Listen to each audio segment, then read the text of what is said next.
Oh, it's round 2.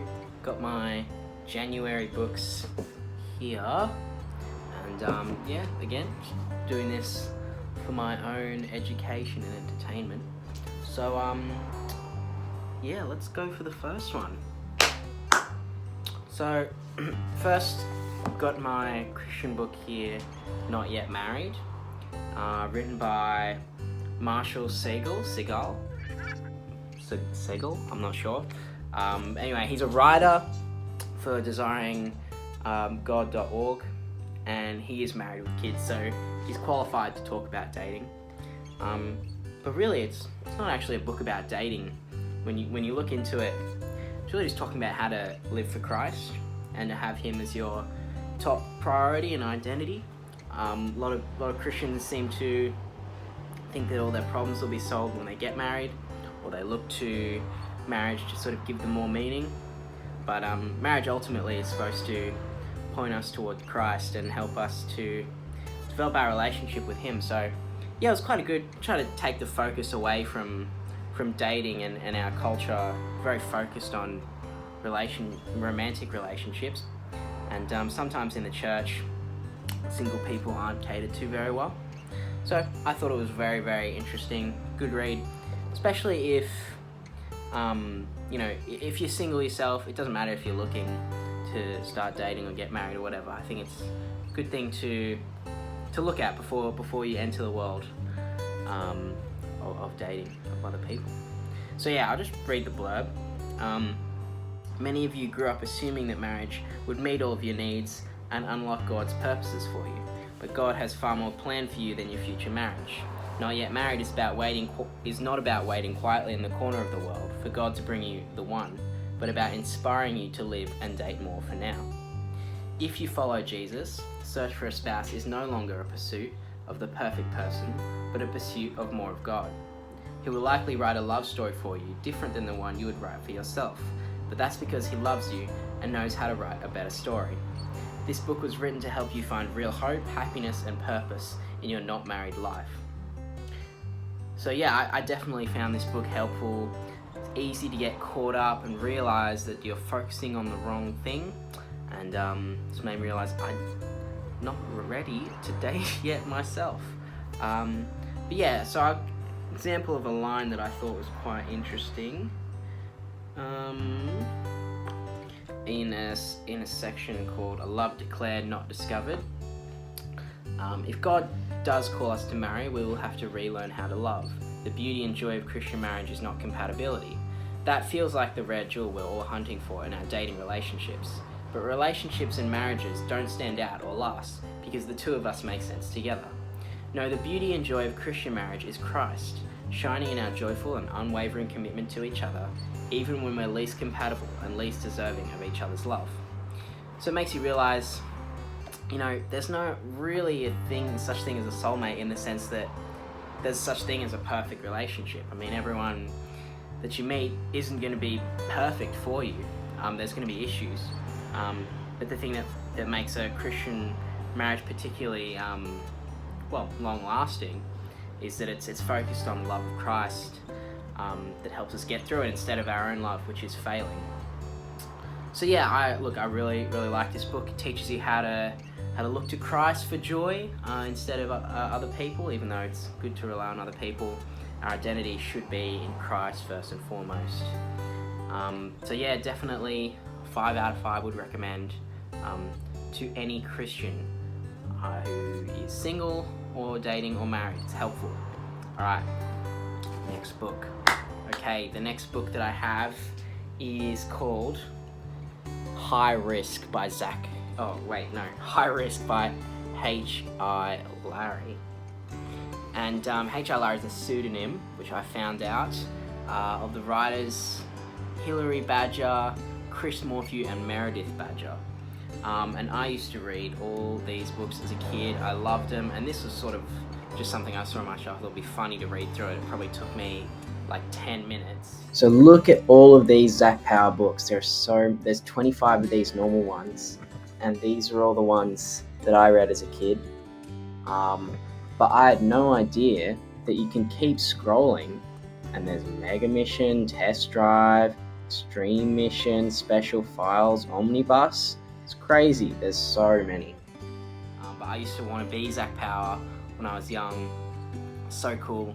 Basically, all the books, he just gets a little disc that he puts in his little Pokedex looking spy gadget thing, and it tells him about his mission, and it gives him all these gadgets to go and solve mystery or help someone. In this one, he's got to save a prince from the Hidden Kingdom. Yeah, I always thought it would, nobody knows that he's a hero at his school. He just hides it all. So I figured, it's possible for me to be Zach Power one day, but that's a child's dream. But yeah, anyway, look, it was a good nostalgia read, not too challenging. But if you're a kid or you're a parent of, definitely recommend this for a young boy. I got really hooked into all of these. Yeah, okay. So next one I looked at, I had to return to the library because it takes so long to read that I couldn't get through it in time to record this. Literally took 17 hours to get through. But anyway, Anna Karenina by Leo Tolstoy. Absolute chonker of a novel. I don't know why I chose it, just getting back into reading, because it was very, very large. Took me a long time. But anyway, so a little bit of research here. Leo Tolstoy, considered to be one of the greatest writers of all time. He was Russian, born into an aristocratic family, and he started out writing realist fiction and semi-autobiographical novels before shifting into the more moral and spiritual works like Anna Karenina. It definitely does feel like it is sort of autobiographical in the character Levin, but I might talk a bit more about that later. So yeah, the reason I don't have the book with me, I had to return it. I was literally it wasn't a marathon near the end, it was a sprint. I was doing 2 4-hour reading per day just to get through it. But I did really enjoy it. It wasn't a page turner in the sense that I couldn't put it down, but it's very deeply psychological, and it talks about basically everything. But the main plot is that you've got Anna Karenina, who's married to her husband, but she has an affair with a man named Vronsky that she meets at the ball, and they start dancing and gazing into each other's eyes, and she sort of falls in love with him and goes off and has an affair. And even after the husband, after some time, seeks reconciliation, she declines. Even after he wants to get a divorce to do the proper thing, she just kind of runs away with Vronsky and abandons her husband and her son to just go and live with Vronsky, sleeping around with him. And yeah, so that's the main plot, but there's lots of other characters. This guy Levin, who sort of a farmer, and he's probably like Tolstoy, projecting himself onto that character. Throughout the novel, there's all sorts of politics, stuff about Russian aristocratic life, religion, family, marriage, love. It's a very deep novel, lots of different ideas. There's this part with Levin in a haystack, which is very famous, where he just cuts hay for a couple of chapters. So it's at times it can be quite a boring book to get through, but the payoff at the end is quite interesting. But I probably wouldn't recommend this to someone who's just getting into reading, because it's huge. But yeah, anyway, a video I found very helpful was the book club PragerU there was one Michael Knowles and Inez Stepman, who analysed Anna Karenina a little bit, and yeah, they explored the ideas pretty well, I think better than I could. But the biggest thing I took away from the novel was that love or happiness separated from virtue is not love or happiness. So in the novel, Anna really does fall in love with this man Vronsky, and they end up being not promiscuous in the sense that they try to be loyal to each other, but in the end just all devolves because it's not the way it's supposed to be. And it gets back around to the famous opening line of the novel, All happy families resemble one another, but all unhappy families are unhappy in their own way. That's what it's like. So yeah, it talks about void of virtue, nothing can really be good. So even the pursuit of love, if it's separated from what is right, it's not really love, and it will ultimately crumble. And I thought that was quite a good lesson that you can only really find in the book right near the end, when Anna throws herself in front of the train tracks to kill herself because she's just become so insecure about Vronsky's love, that she really becomes quite insufferable, as opposed to the start of the novel where she's this well-loved, aristocratic woman that everyone respects, and then she just devolves as she really gets encompassed in this affair and just kind of ruins her. So yeah, there's a lot more to unpack with that novel. Lots of really interesting ideas, so I'll put the link for that video that I watched in the description. I definitely recommend you go check it out. There's lots of other things in the novel, like you realise that we picked up from our culture. That thing with the daisies where you go, he loves me, not he loves me. That happens in the book. I don't know if that's where it originated, but there's a phrase like time is money they talk about, where Oblonsky, which is Anna's brother, says there are times where you trade a month for 50 cents, but you wouldn't trade, a minute for anything, or something along those lines. But I thought that was quite interesting. And yeah, there's lots of quotes in there that you think that it's, aristocratic Russian society is not going to be very relevant, but you read it, and with some of the characters, you just completely understand what they're going through. So yeah, really cool book. If you're a good reader, it's worth getting through, but probably work your way up to it if you're not reading super consistently at the moment. Alright, next book. So the next book on my list was 1984 by George Orwell.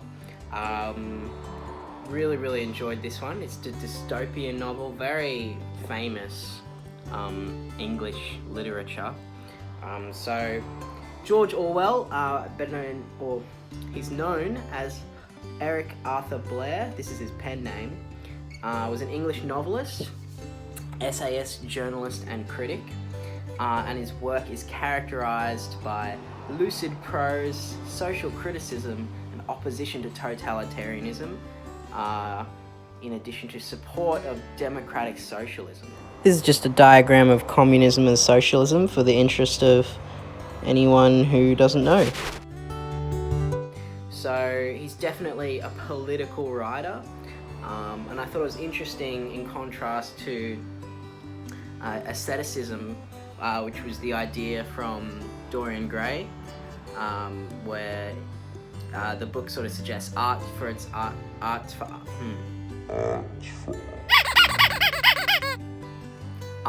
art's sake is how it should be, but Orwell once said, the opinion that art should have nothing to do with politics is itself a political attitude. So that aligns with what I've been thinking, like saying art shouldn't have a message is in and of itself a message. So it's quite hard to create something beautiful for its own sake, without something tied to it. But at any rate, this novel is about a guy named Winston. He lives in a dystopian society around Oceania, and he works for the Big Brother party by rewriting history. So he goes in and changes history to basically make the party look better. So, there's a part where they have to lower their chocolate rations from 30 grams to 20 grams, and the official story comes out that the chocolate ration has been raised to 20 grams, and everyone just sort of has to accept it. They've sort of been brainwashed in this idea of doublethink, which is having two opposing beliefs at the same time and believing them to be true. And so that's a famous idea that's come out of here. What else is happening? Oh, he writes a diary talking about the seed of rebellion that's growing in his heart. He really doesn't like the party, and he feels like something's wrong with his life, and he feels quite depressed. everything that he does is being watched, so it's really hard to rebel at all. There's a huge screen in his room that's watching everything he does, but he finds a little nook beside a bookshelf where he can write without being seen. Well, he thinks he's not being seen. But yeah, eventually he meets this woman that reveals herself to him, and they realize that neither of them like the party, so he's got this girlfriend. And well, interesting part, his ankle starts to heal once he meets her, because he gets this sort of hope. And it just made me think that without realizing you're enslaved, you can never really be free. Like the idea of hope allowed him to be able to sort of run away, to be free. But before, his leg was constantly opening itself up, because, well, he thought there was no freedom for him. So the psychology of having the option of freedom healed his leg, which I think is something that's probably quite applicable. If you don't believe in freedom, you can't be free. So yeah, there's lots of stuff in here that feels very potent to our society today. There's this new language, newspeak, which is where that word doublethink comes from, and it talks about trying to limit the range of expression so that nobody will even be able to disagree with the party, because the language has been specifically designed to prevent any disagreement. So yeah, super interesting. There's this idea later in the book, it talks about totalitarian governments are often started by the limit of speech. So controlling language is a defining factor in totalitarian governments, which is a scary thing to say considering the state of cancel culture and political correctness. Another thing it talks about is those considered enlightened and progressive end up repeating ancient practices like imprisonment without trial and extracting confessions. I think the imprisonment without trial thing is definitely cancel culture. It's a little scary to see the controlling of speech, with I think Stanford coming out with their list of appropriate phrases. I think it's very dangerous limiting speech in a legal sense. Situation with Jordan Peterson in Canada, fighting Bill C-16 for the freedom of speech. I think it's probably a good thing. Opened my eyes, this book, to how dangerous controlling speech can be and how it can go down the wrong road. It's important, I think, that everybody is allowed to say whatever stupid thing they'd like to, and we all try and come to a conclusion from that. Any sort of restriction of speech really silences a view and can go downhill. So I found this book eerily relevant to society today, and yeah, definitely recommend this to anyone who's old enough to read it. I think it's really interesting. So I'll give this one 5 out of 5.